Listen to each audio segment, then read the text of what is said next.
मैनपुरी में रिवाज बदलेगा या राज? आज परिस्थितियां बदली हुई हैं। आज समय बदल गया, परिस्थितियां बदल गई, समय गुजर गया। अब मेरिट पे चुनाव होगा, गुण और दोष के आधार पर चुनाव होगा। मैनपुरी में बहु बनाम विधायक में किसका पड़ला भारी? कोई ना कोई कैंडिडेट तो भाजपा का आना ही था, तो कोई बात नहीं। तो अच्छी बात है कि जयवीर सिंह जी आए हैं। नेताजी मुलायम सिंह यादव की विरासत पर 24 वाली सियासत को धार देने के लिए बहू डिंपल यादव खून पसीना बहा रही हैं। रैली दर रैली और रोड शो के जरिए पब्लिक टू पब्लिक कनेक्ट को साध रही हैं। और मैनपुरी के इसी चुनावी मैदान में बीजेपी ने भी अपने पत्ते खोल दिए हैं। इस बार मैनपुरी लोकसभा सीट पर डिंपल यादव के सामने बीजेपी ने योगी सरकार के मंत्री जयवीर ठाकुर पर दाव लगाया है। जयवीर सिंह ने ही 22 के विधानसभा चुनाव में मैनपुरी सदर सीट पर पहली बार बीजेपी की एंट्री कराई थी। अखिलेश के नेता को हराकर वो विधानसभा पहुंचे थे और योगी सरकार में मंत्री बने।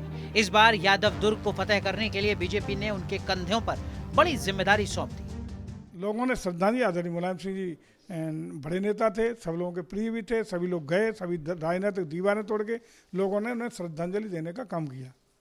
मैनपुरी की जनता ने भी उसी श्रद्धांजलि स्वरूप डिंपल जी को एमपी बना के भेजने का काम कर दिया था। आज परिस्थितियां बदली हुई हैं। आज समय बदल गया, परिस्थितियां बदल गई, समय गुजर गया। अब मेरिट पर चुनाव होगा, गुण और दोष के आधार पर चुनाव होगा।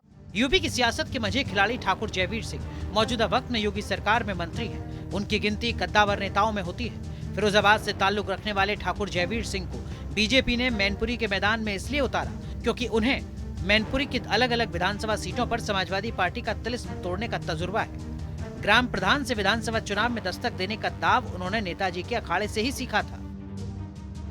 2002 में पहली बार मैनपुरी की घिरोट सीट से विधायक बने।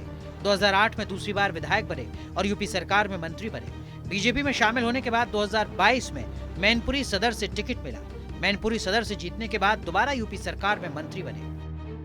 मतलब मैनपुरी की सियासी हवाओं को जयवीर बखूबी समझते तो हैं, मगर जिस लोकसभा सीट ने 10 बार मुलायम और उनके परिवार को संसद भेजा, क्या उस सीट पर जयवीर चुनौती दे पाएंगे?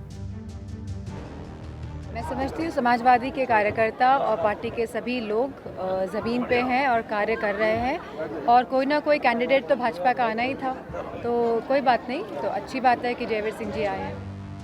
यूपी की यादव बेल्ट वाली सीटों में मैनपुरी टॉप पर है। यहाँ समाजवादी पार्टी के कोर वोटर यादव वोटर्स का दबदबा है, जिनकी आबादी सबसे ज्यादा है। उनके बाद 2,90,000 शाक्य मतदाता, 2 लाख ठाकुर, 1.5 लाख दलित समाज, 1,10,000 ब्राह्मण, 1 लाख लोधी, 70,000 वैश्य और 60,000 मुस्लिम है। साथ ही साथ मुलायम सिंह यादव को लेकर सेंटिमेंट भी समाजवादी पार्टी के पक्ष में जाता है, जिसने मुलायम परिवार को मैनपुरी में अजेय बनाए रखा।